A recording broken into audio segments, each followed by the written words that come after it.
the hotel I was staying at, the fire alarm goes off. And it's 5 o'clock in the morning. Everybody's reluctantly walking outside. There was a family of 6. Every single one of them, when the fire alarm went off, grabbed a couple of clothes and whatever, and their phone. And they're standing there in a group of 6 people. I don't know, 5-6 minutes have gone by. Everybody's got their phone. And I heard one person in that group turn around to the rest of them and say, "Does anybody know where Grandma is?" And I thought, in this moment, the wolf showed up. Did we value our phone more, or did we value Grandma? If I asked somebody that question at 5 o'clock the afternoon before that, they would probably say they value Grandma. But in that moment, their action said what?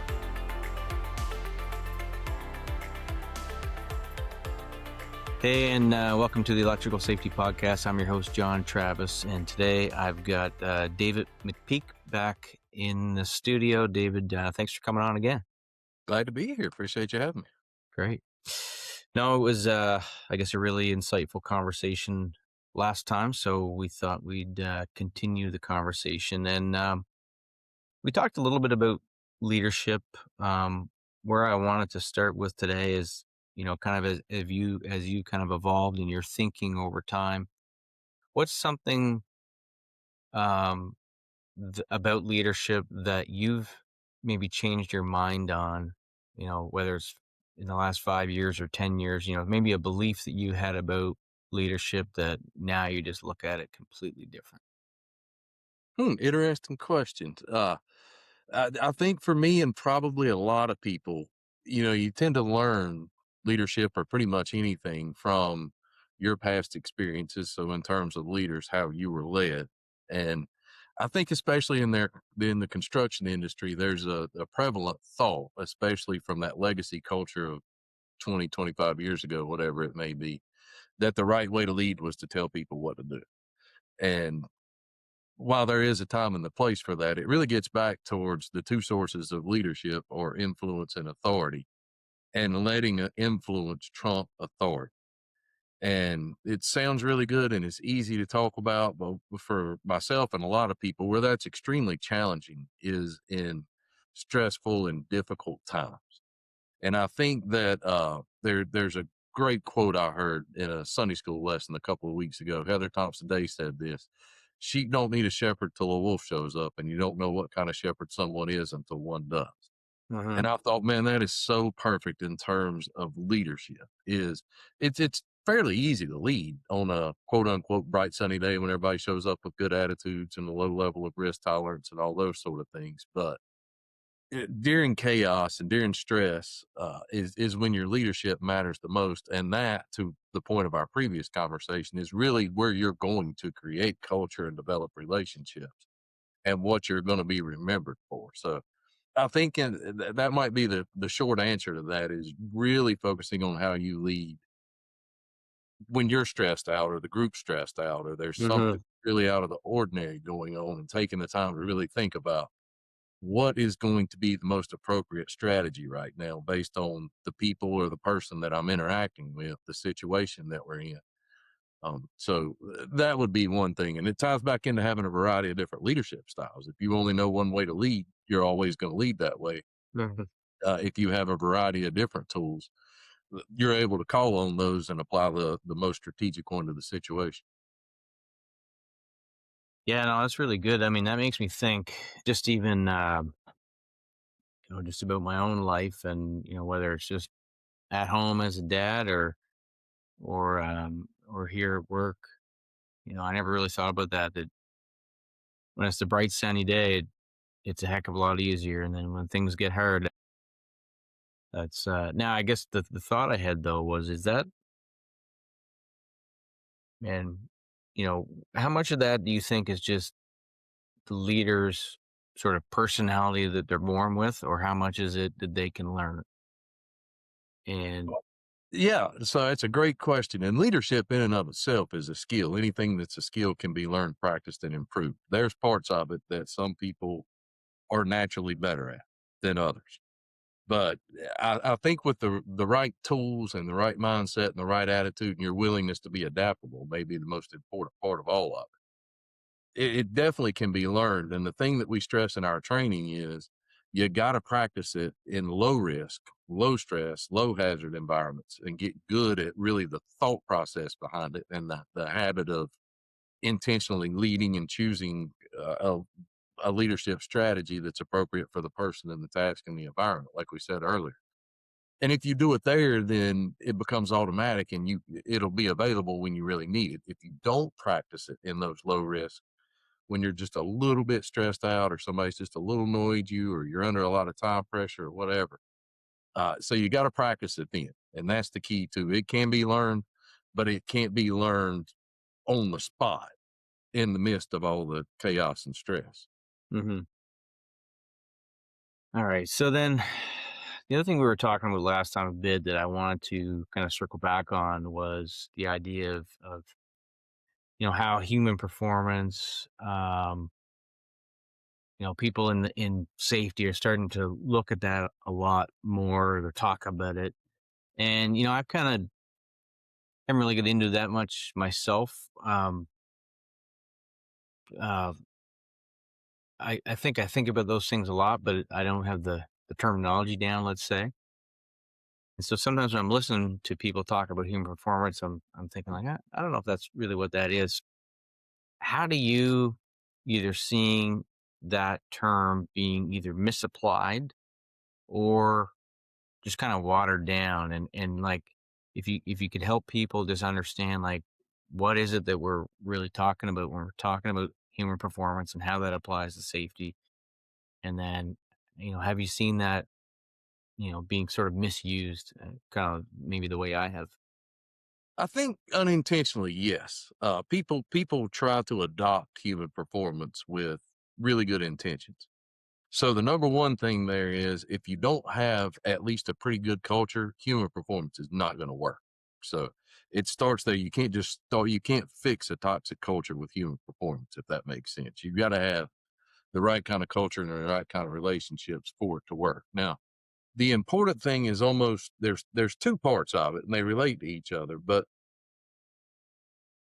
one of the bigger mistakes I see folks make is from a frontline worker perspective, overcomplicating it and giving people too much.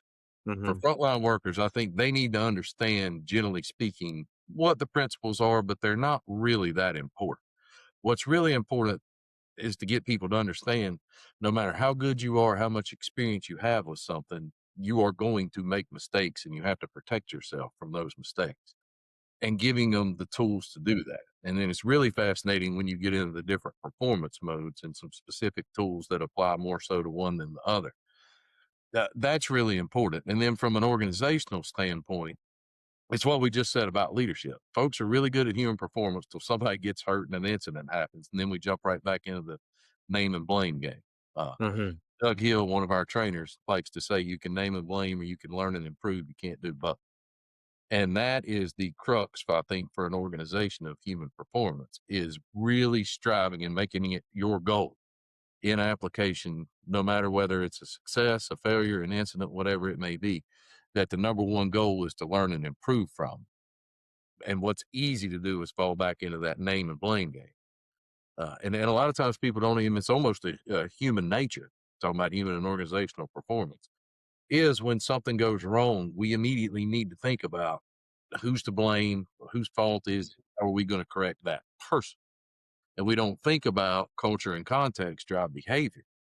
And while there may be some things we need to address with that person or that group, there's probably also some things we need to address with the system that they're interacting in, the leadership that they have, the culture that they work in, the combination of all those things. So, really focusing on the tools and their mode specific application and the traps you fall into in your performance modes for the workers and for an organization, really thinking about, and it ties back into leadership, but it answers this question as well. I think the number one thing that people in general fail at, especially when we're talking about safety, we're really good at it after the fact, and we're really good at learning lessons after people get hurt and whatnot. Learn from successes, like investigate success, analyze success. We succeed more than we fail. Hmm. Sometimes that's because of luck, sometimes it's because of skill, but almost one of the more important things is we do a great job of like report all your near misses and report your incidents and let's investigate those root cause analysis. Share a success every now and then and really analyze why did this go right and how can we make sure we repeat it next time. No, that's good. So I got a couple more questions though on circling back on human performance, but don't let me forget about celebrating success either, because I got another question with that.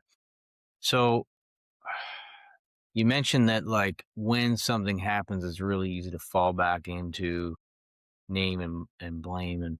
And so what would it look like to stay on track with human performance? We've talked about human performance with the frontline workers. They get it, but then something happens. What does it look like if leadership still takes that approach and they don't slip back into name and blame? A lot of people have adopted kind of the learning teams kind of concept, and however you approach it, the main thing is your first goal can't be to figure out who to discipline and what we're going to discipline for. You almost Mhm. have to separate discipline from the process completely. And you, again, this is why HP won't work if you don't have the culture right. You've got to have a culture where people feel comfortable saying what happened and being real honest about that. It's always fascinated me that, if I've been involved in an incident, especially if it was a bad incident, stiff potential kind of thing, serious injuries and fatalities, I learned the lesson the hard way, and I really don't need to be quote unquote corrected. It's not going to happen to me again. The value is how can we learn a lesson and relay it to the rest of the organization in a way that they'll accept. And it's especially in organizations, and a lot of them have it, with a legacy culture of if you got hurt, we were immediately going to go to discipline, correct the person, and whatnot. It's a Mhm. hard shift to get people to buy into it. Even when companies are getting it right, a lot of their more tenured employees will resist it. They love to share the stories about what happened to them 15, 20 years ago. But over time, and that's back to what we said, you got to share successes as they go along. So it's a really hard spot to get to, and there's no magic formula that says exactly how to do it other than to say it really, if your goal is to learn and improve, that's going to drive your actions. If your goal Mhm. is to aim and blame, that's going to drive your actions. And you have to legitimately have the goal of, I want to learn and improve. Okay, so then if we just kind of going back again to let's go to the front line. You said it's not maybe super important that they understand all the ins and outs of human performance, but just if someone was listening that wanted to implement this and kind of get into it, what are some of those specific things that they're looking at differently, like that's happening in the field on the front lines? Like, what exactly is it that human performance is? So yeah, I'm not going to bore you with the actual wording of all the principles and everything. The Yeah. way I like to explain it is it's lead and protect people rather than managing robots and pleasing systems. So what that means is think about a robot or like even you're just a TV remote, something like that. Okay. If you tell it what to do, i.e., you program it, it's going to do it exactly the same way every time, and it's not going to make mistakes. It listens to Mhm. exactly what you tell it to do. If it stops working, you've got to fix that individual remote, either pair it back to the TV or give it batteries, or worst case, just throw it away and buy another. And if I have 1,000 of those remotes, they're all exactly the same, so I don't need to treat them any different. A person, on the other hand, if I program a person, i.e., I tell a person what to do, they're going to immediately make judgments. And they're not just going to listen and do something just because I told them to. And even if they're trying to, they may interpret what I said differently than what I thought I said, so to speak. Right. Mhm. So the other thing is they're going to make mistakes while they're doing it. I mean, some of the studies associate, say, we make an average of 5 to 11 mistakes an hour. Most of those we're not even aware of. They're relatively small mistakes. Some obviously have more potential for disaster, so to speak, than others. But we make a lot of mistakes, and we're going to. And when a person makes a mistake, it's not just that we need reprogramming or new batteries or pair us back with the TV. We need to understand It's called the substitution test. If I put 100 or 1,000 other similarly trained and reasonably thinking people in the same environment, would they make the same decision? And the answer to that question is actually usually yes. And if it is, then we have some systems and cultural and leadership and whatever those things may be that we need to think about and correct to set people up for success. That's what human performance is really all about. Mhm. Its two goals technically are to reduce the errors that we make, acknowledging we are going to make mistakes and therefore manage controls. So when Mhm. we make mistakes, they don't lead to injury. But that's a simple way of explaining what it's all about. Set yourself up for success. Okay. No, that's good. And so I guess while we're talking about success, back to that idea of how to celebrate it. And when you were saying that, the thought I had was a lot of times, like when things go right, I guess a lot of times people don't, they don't even really talk about success. Um, but then I was kind of thinking, like, is it hard though to figure out what are those things that we did right that prevented something from going wrong? Like, is it kind of tricky to do that, or how do you go about that? That's a great question. I don't think it's hard, but the hard part of that is admitting you were successful. And by that, I mean, if I'm talking about my success, it sounds like I'm bragging. Hmm. So the art and the training point to this is to teach people to start recognizing other people's successes and share them, at least initially. And the example, I mean, so think about this. If we were in a room right now with 100 people, okay, and we said, how many of you drove here? And 100 people raised their hands. And then we said, how many of you got in a collision or had a wreck on the way here? 100 people are probably going to raise their hand and say, I did it. I was successful. Now we have to analyze that. Part of that was probably luck, right? I might have been distracted or whatever and just happened not to hit anything while that happened. But I'm Hmm. sure parts of that were skillful. And that's the parts we need to think about is, were we lucky or were we good? How do we make our lucky good and how do we make our good great? It's a great thing for people to think about when they're analyzing success.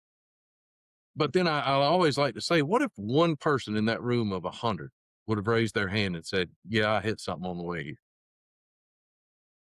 50% of our focus would go towards that one person and the one mistake or the one decision or Hmm. whatever it was that they did. And we would 99% successful, 1% fail. Where's the most data? What can we arguably learn the most from? What do we probably already know happened in the incident? Depending on the circumstances, whatever it may be. So, but I think the more difficult it's understanding number one, why were we successful, right? Because sometimes it is lucky. Sometimes we're working out a habit and we've just always done it this way and we really don't understand why. But those are good things to identify too, right? So then you got a training opportunity. But if we've applied tools and proper thinking and really set ourselves up for success, and we identify that and we analyze that, now we have that available for similar situations in the future. So now we're not just applying lessons learned from the 1% of failure, so to speak. Now we can start to apply lessons learned from the 99% of success. So probably the key to the two keys to that maybe are, it has to start almost with me more recognizing your success. You're probably not just going to brag and say, hey, here's where I was really successful on this podcast today. That doesn't sound good to most people. Hmm. But whereas if we can start to have the conversation and I say, John, on your podcast, this is what I really liked. And at the 13-minute, 20-second mark, when you asked this question or you made this comment, then we start to think about that. And the next time we're in that situation, well, hey, that worked last time. I may want to try it again. And that's just, I don't think we do enough of that. So number one, letting it be recognizing group success and not so, or complimenting another individual. And then number two, really analyzing and saying, were we lucky or were we good? Yeah, I think that's the. Because it's the expectation, right? Is success, especially when we're talking about safety. The attitude is, and I don't like this attitude, and it's hard not to have this attitude. I'll admit that is, yeah, that's what we pay you to do.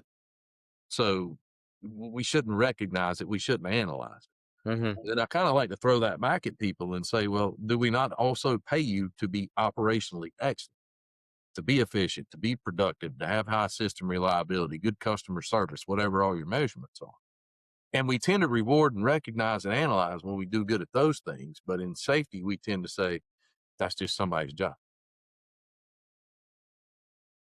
And then we get into the whole thing of what do we really value most? And people like to say, yeah, we value safety the most, but actions speak louder than words. And if what we're spending most of our time talking about and analyzing and holding people accountable for, good or bad, if it's operational excellence, then we value safety more. This hurts people's feelings, but this actually happened to me one day.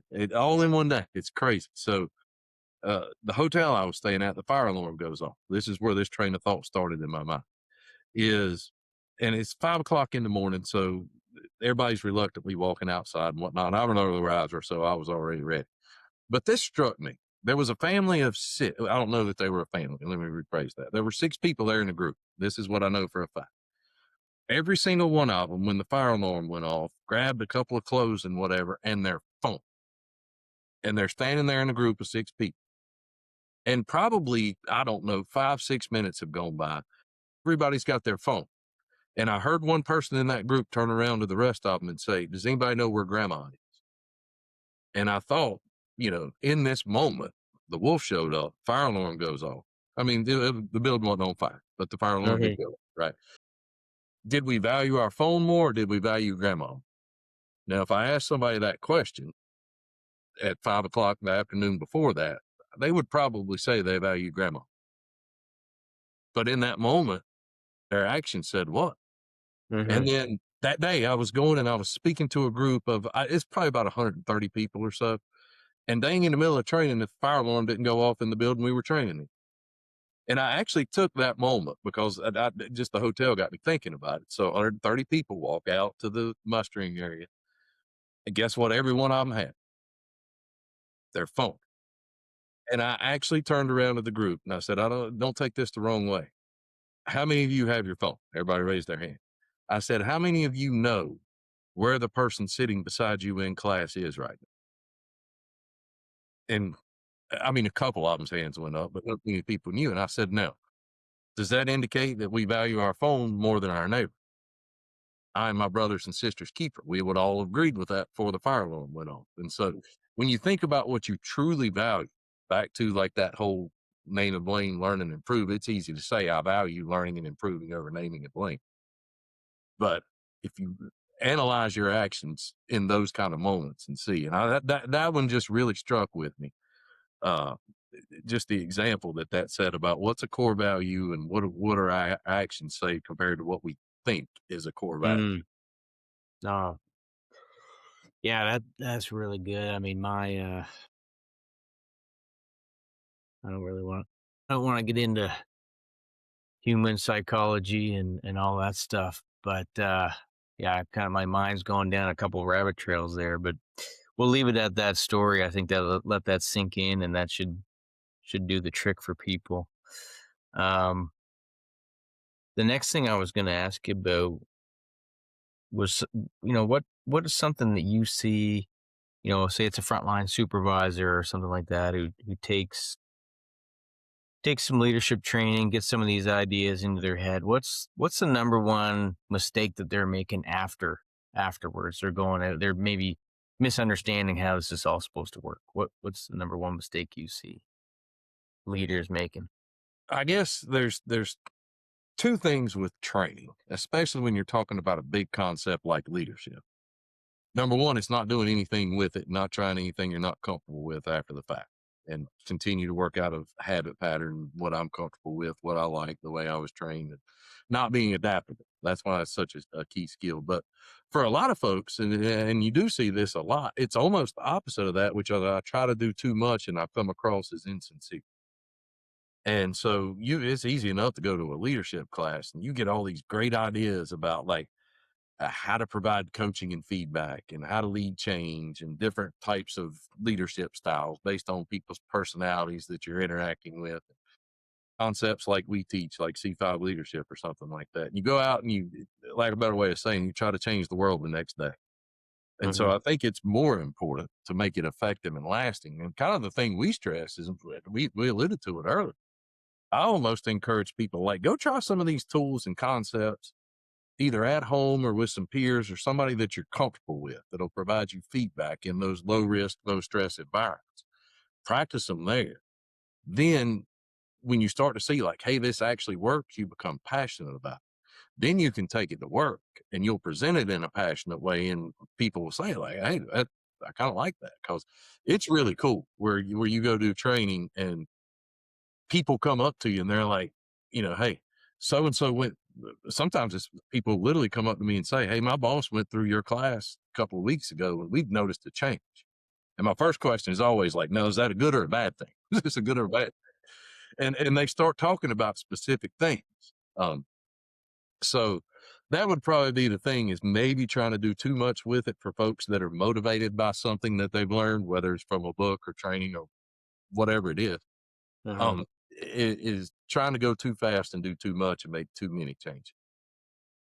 Oh, that's good. I mean, even that's true. It's kind of like the New Year resolution thing. Everybody gets a big That's long good. list, and January 1st they're ready to roll, and then 3 weeks later it's just too much, right? And so maybe a better approach is just trying one thing at a time and make that change, and then you know move on to the next one. But Yeah, there's um, some of it's goal setting, right? And I was reading, or I can't remember whether I was reading, watching, whatever, but I heard somebody say they were talking about New Year's resolutions. Exactly what we're saying. I can make a resolution that says, "Hey, I want to lose 50 pounds this year," right? And that is indeed a resolution. I can make that statement, but I can't do it. What I can do is starting on January 1st, exercise 3 times a week and eat this many calories a day and set something specific. And it's not that we try to get that 50 pounds off all at once. It's we do the things that are achievable and measurable that are going to over time accomplish that. mhm, well, that's good. So another one I was going to ask you about, and I can remember it's been a while since I worked in industry, but this one was always hard for me, and it's peer to peer correction. So especially when I was younger, found it really, really challenging. You can see someone's doing something maybe they shouldn't be, and kind of having the courage to speak up. And how do you help people kind of maybe think through that one? And yeah, what are your thoughts on that? So the initial thing is the hurdle, right? The creating culture, developing relationships. We've already talked about that. We won't get back into that, but you do a good job of that. The more comfortable we are with each other, the more comfortable I am giving you feedback, positive or negative. Hmm. There's the starting point, right? Get in the habit of starting to compliment each other and giving people feedback, not just saying good job, but saying, here's what I like about this. And the more comfortable we get giving that kind of feedback, the more comfortable we are correcting each other. Now, the concept we talked about earlier, and I love doing this with construction folks, is you get a group at the peer to peer level and you ask them, say, hey, if we were working together and whether I'm framing a house or framing a power pole or whatever it may be, and I was doing it wrong, would you stop me? 100% of the time. Yes, yes, absolutely, we would. And or if you had to come back and fix something that I did wrong, I created rework for you, would you say something to me? And people are pretty forthcoming. Yes, I would say something, and here's how I'd phrase it. It's usually not very long. We're really comfortable at the operational level again, the peer to peer feedback. And then I like to ask, well, what if I was doing something unsafe? Would you correct? And you get a variety of responses. Some say yes, most say no. And then you try to analyze and ask them why. And the most common reason is, well, it's not my job. I'm not your boss. I don't work in safety, all those things. And then I just like to say, well, technically it's not your job. We have quality control folks, we have operational leaders who are technically, you're doing it to peer to peer level for the operational things, but we're not doing it for safety. But in safety, again, we're separating that process. It's not my job, it's somebody else's job. So peer to peer, the most important thing is just to really get people comfortable communicating with each other. And if you start with more the success part of it, then we can work on the failure part of it. And if we start to equate, like, safety's not more important than operations, and operations isn't more important than safety. What's important to us for is get job done right, satisfy the customer, keep the system reliable in a safe way. All those things. We don't separate them, we combine. Mhm. And if I'm equally passionate about getting that pole trained correctly as I am about making sure you go home safely, the things we care about, those core values, grandma or the cell phone, it becomes automatic. I don't really need courage because that's the thing now in terms of C5 leadership. What's happening is caring, my desire to prevent harm and encourage growth is now trumping courage. Mhm. See, because if I genuinely care about something or someone, I'm going to say something when things aren't right. And when things are right, I'm going to make sure that we continue to succeed. And even if we're successful, I like to think about your favorite athlete, whoever you would define as the GOAT of any sport, right? Never a moment in their life where they were like, hey, I'm good enough. I'm the Mhm. best player in the world, whatever sport it is we're talking about right now. I just won a Super Bowl or a championship or a gold medal. They don't think like I'm good enough. They're never good enough. They always want to be better, even when they're the best, quote unquote. And that's a good model, I think, for us to think about. So there's no such thing as being good enough and safe or leadership or really any of those kind of things. Oh, absolutely. And I get, the more you talk about this, for me, it just keeps coming. It's not, and maybe we can get into this a little bit. You talk about culture and safety culture. To me, it's all the same thing, really. Like your culture is your culture at your business or whatever it is, and that's going to dictate your safety culture. They're not. It's not two separate things. The more, because even the communication piece, that's part of your culture, right? So it would be with anything, with operational concerns, with safety, and so and then back to leadership too. That just applies right across the board. Um, And then I like that, you mentioned courage and you got me thinking back and I was thinking, well, really, how good was the culture at the place that I worked? Because it felt like you had to get an awful lot of courage to say anything to anybody. Yes, yes, Because if you said anything, chances were it wasn't going to be well received. And yes, even sir. though you meant well, like you wanted them to be safer, right? And so, no, Here's that's a really cool good. thing associated with that for people to think about: test the system. And what I mean by that is I think people make a lot of assumptions of in a training class, if I ask a question, everybody's going to think I look dumb. So I shouldn't ask the question. In an operations meeting, if I speak up and either offer a suggestion or try to correct something or whatever, somebody's going to tell me to shut up. On the job site, if I exercise my stop work authority, somebody's going to yell at me and say, hey, you should know that we got work to do, whatever those things are. Test the system. A lot of times we start with a place where people are fairly pleasantly surprised at what happens when they do those things. Now, if they do it and they have a negative experience, then we still, we've identified a gap there and we could do something to correct that gap Hmm. because we make culture too big of a word. And what I mean by that is if you and I right now picked your organization or my organization, like, let's change the culture here. Can't do that. Back to that New Year's resolution. We're creating culture and developing relationships right now. And, for both of us, this will be like in less than an hour, you're going to decide, hey, I'll have David back on a podcast or I won't. And I'm going to decide, hey, I'll come back to your podcast or I won't. And if everybody's thinking that way and more thinking like, what can we do as individuals in a team and influence our little, it's Stephen Covey, your circle of influence, circle of Hmm. concern. And if we start with our circle of influence and not think about the organizational culture, then what happens is, as all those individual village to village, I mentioned Doug Hill earlier, that's what he likes to say. You change the culture village to village, not at the organizational level. And then we look back in a year and we're like, hey, the organizational culture has gotten a lot better here.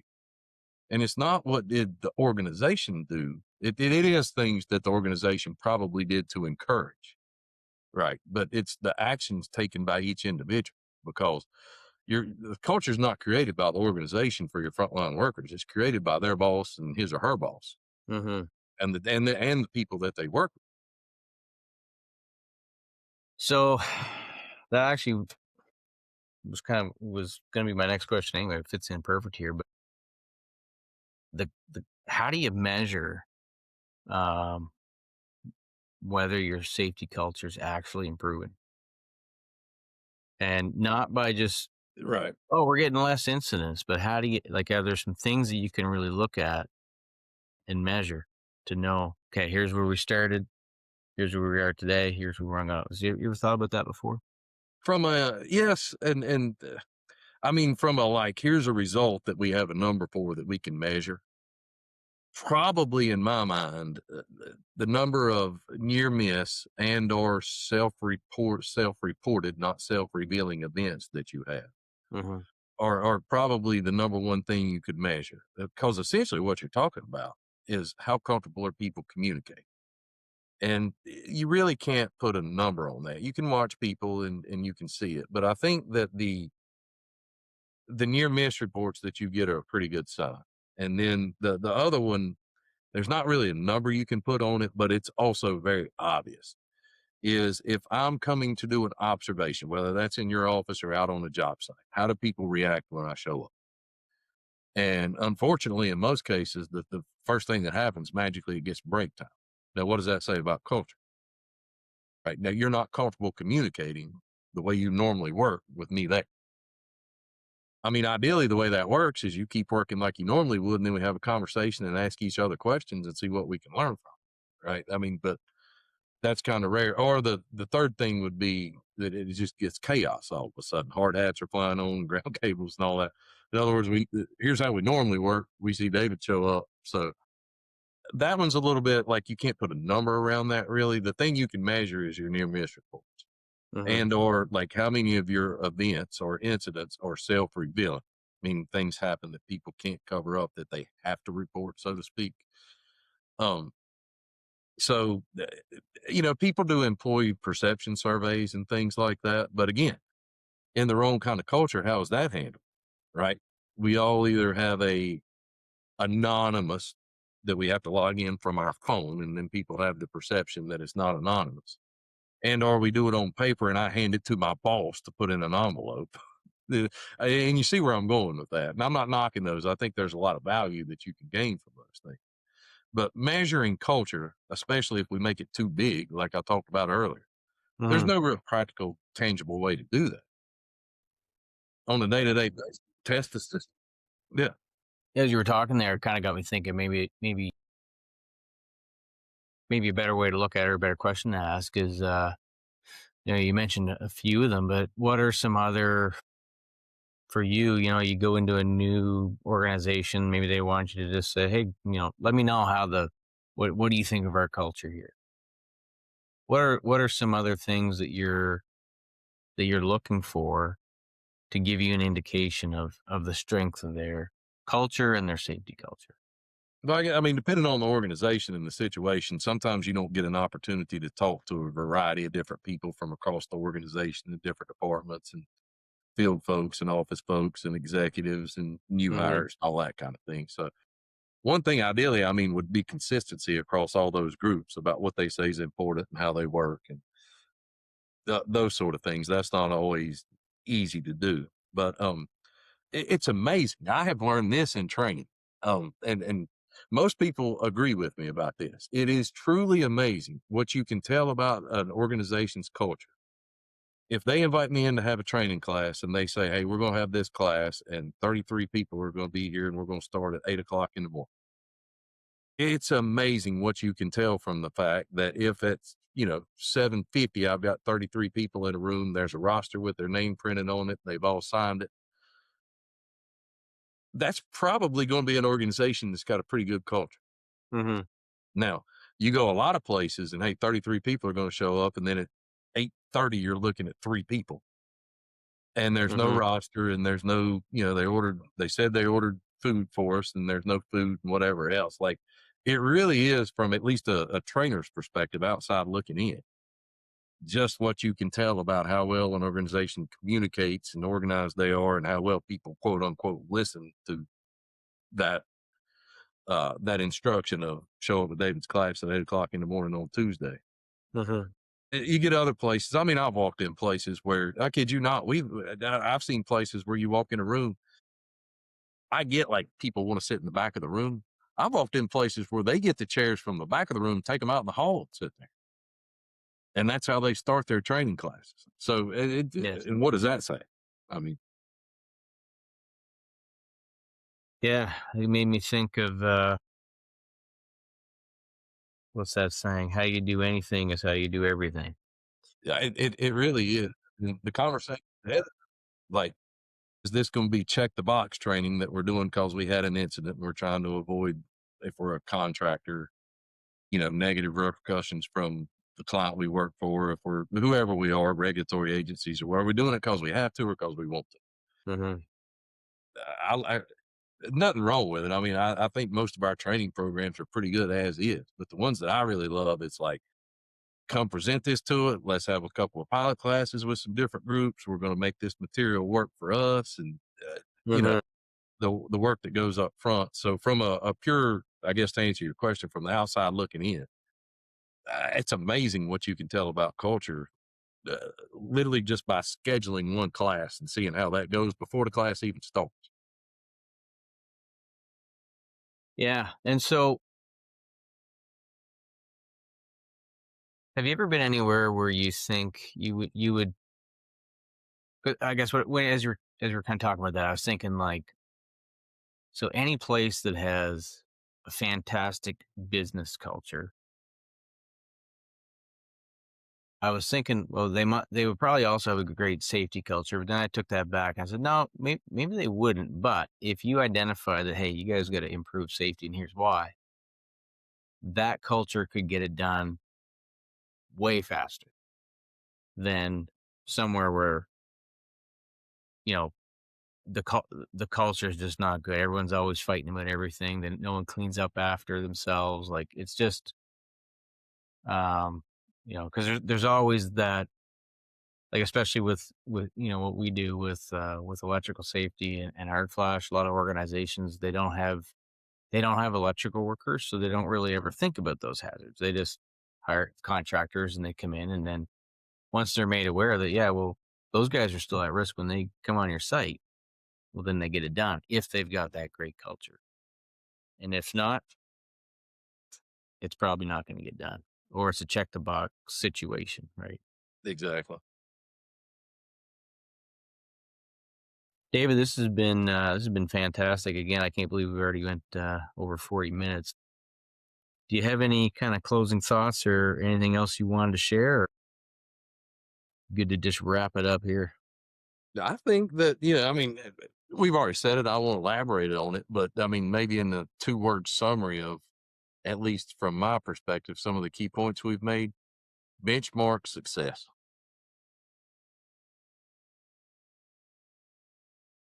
Perfect. Thanks so much for coming on.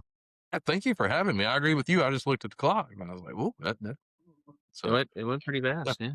yeah, I appreciate the Good. opportunity for sure. Awesome. Well, I'll think about it, and maybe we'll have you back on. And it depends on the culture we created All it, or actually said that. right.